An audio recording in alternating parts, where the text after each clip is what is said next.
Ministério da Agricultura e Pecuária. Débora.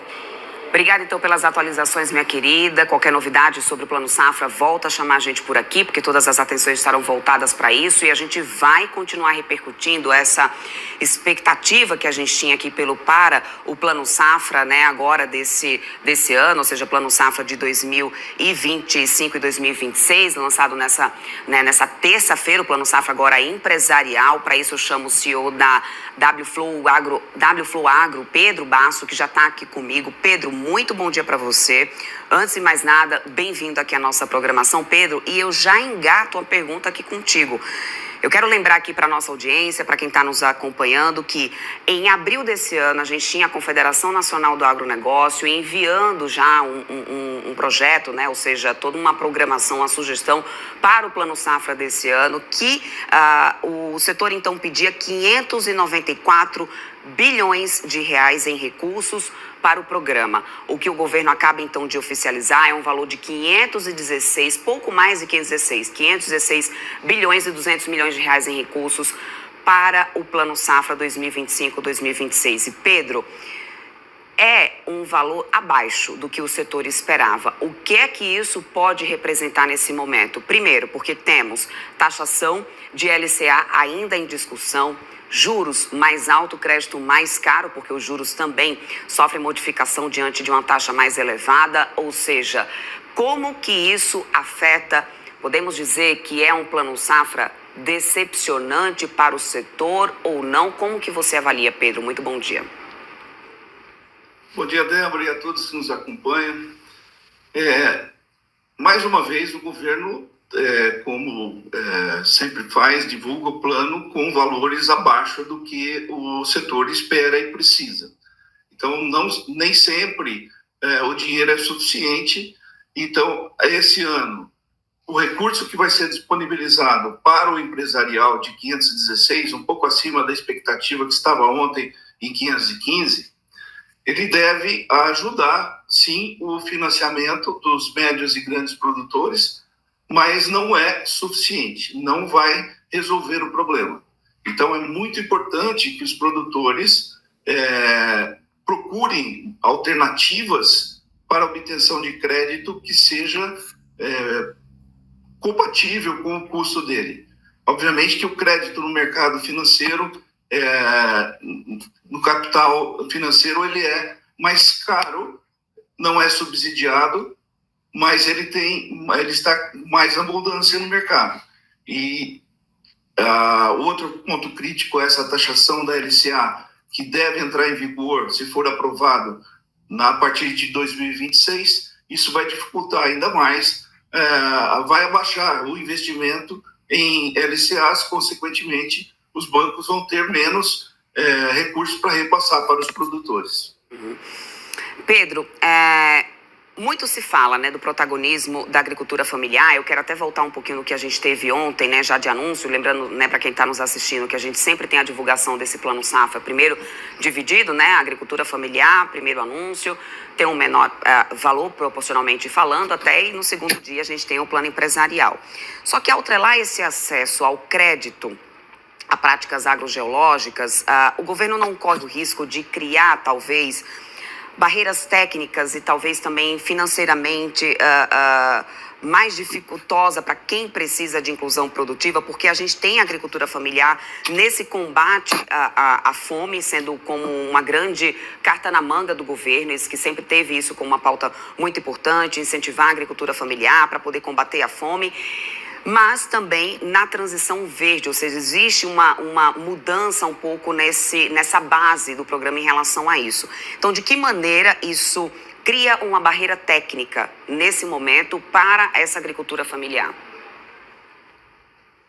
O valor o recurso liberado ontem, anunciado ontem, de 89 bilhões, ele é o maior da história, né? Então, ele deve ajudar bastante os produtores da agricultura familiar e também essa parte de inovação.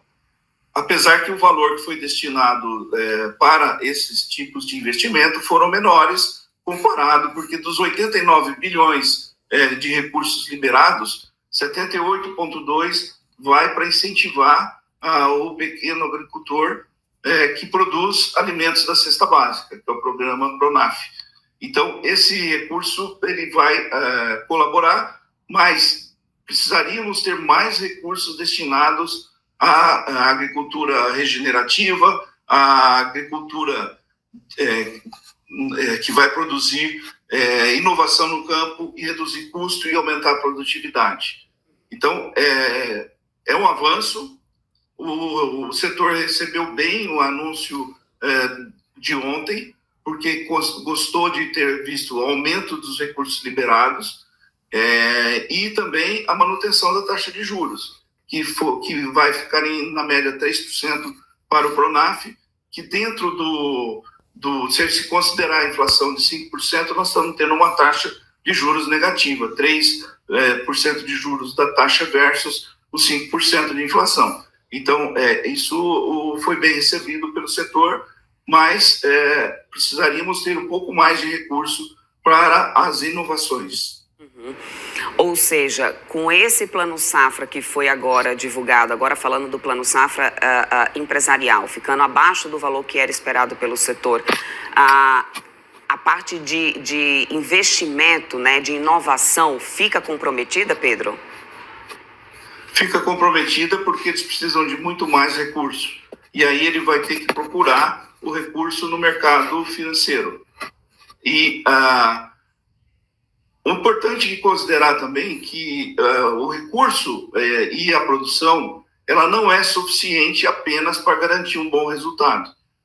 É muito importante o produtor produzir bem, aumentar a produtividade, mas não adianta apenas aumentar a produtividade, ele tem que vender bem, ele tem que vender na hora certa, ou procurar vender na melhor hora possível. Então ele precisa aplicar inteligência financeira no seu negócio, não apenas depender dos custos, que é algo que ele consegue controlar, mas também criar mecanismos de proteção para aquelas variáveis da fórmula do resultado que ele não consegue necessariamente controlar, que é a produtividade e o preço. Então, para essas variáveis, é importante que ele crie proteções, usando instrumentos do sistema financeiro, dos derivativos financeiros e seguro rural, que também é um outro fator que onera bastante o custo de produção e nem sempre é suficiente para aquilo que o produtor precisa. Agora, dando uma olhada nos últimos anos, Pedro, mesmo não tendo um plano safra crescendo exatamente, né, chegando ao valor que o setor espera, como o senhor mesmo falou aqui no início da nossa conversa, não é a primeira vez que o governo lança um plano que fica abaixo, né, do que o setor realmente espera ou precisa. Mesmo assim, a gente tem tido um aumento, né, de um ano para outro, apesar de não atender as expectativas, porém, por outro lado, a gente tem tido uma redução na emissão realmente desses financiamentos. E em alguns momentos eu tive já alguns feedbacks do setor em relação à burocracia, em relação ao financiamento, né? Então, mesmo que aumente o plano safra, a tendência nos últimos anos tem sido de uma diminuição na emissão desses financiamentos do plano. Que burocracias são essas? O que tem representado isso para o setor, né? E do que adiantaria também ter um valor tão elevado que atendesse a expectativa, mas que, por outro lado, tivesse a burocracia? Então, eu queria que o senhor explicasse um pouco sobre como que tem funcionado essa dinâmica para trazer essa realidade que o setor tem enfrentado quanto às linhas de financiamento do programa. Você abordou um bom ponto, Débora. A burocracia é uma das reclamações legítimas do setor. Não conseguem alocar todo o valor liberado, o recurso liberado, e essas burocracias elas têm aumentado em função da inadimplência crescente que está tendo no setor. Então, se a gente já tinha ou já experimentava burocracias para obtenção de crédito, com exigências de garantias reais, que nem sempre o produtor tem garantias reais para dar no financiamento, no empréstimo que ele vai fazer. Garantias reais, eu estou falando de terras, estou falando de propriedades, que nem sempre estão com a documentação regularizada. Então, é importante que os produtores também se preparem para estar elegíveis à obtenção do crédito. Burocracia existe sempre, desde sempre, e não temos expectativas de que vai diminuir. Com a inadimplência aumentando, haja vista a quantidade de recuperações de RJs anunciadas recentemente, as recuperações judiciais de grandes empresas, de grandes distribuidoras de insumos, que elas são aqueles que fornecem o material, o insumo básico para o produtor, isso tem aumentado a preocupação do investidor que provê o crédito para o produtor. Então, essa burocracia vai continuar existindo. É importante que o produtor tenha consciência disso e se prepare para estar elegível ao crédito. Nem sempre, como eu já disse, vou repetir, eles têm os requisitos básicos para poder ser um tomador de crédito. Isso é o que não se resolve do dia para a noite, mas precisa começar para ser resolvido. Pedro, o que poderia ser, então, um plano safra ideal, na tua visão, junto, né, com outras ações do governo que realmente atendesse às necessidades do setor? Qual que é essa avaliação feita pelo setor nesse momento, diante do cenário econômico que a gente tem, né, diante da realidade que a gente tem hoje, Pedro? Essa é uma pergunta muito importante e vou te dizer um tanto quanto difícil de responder. Não é uma resposta simples.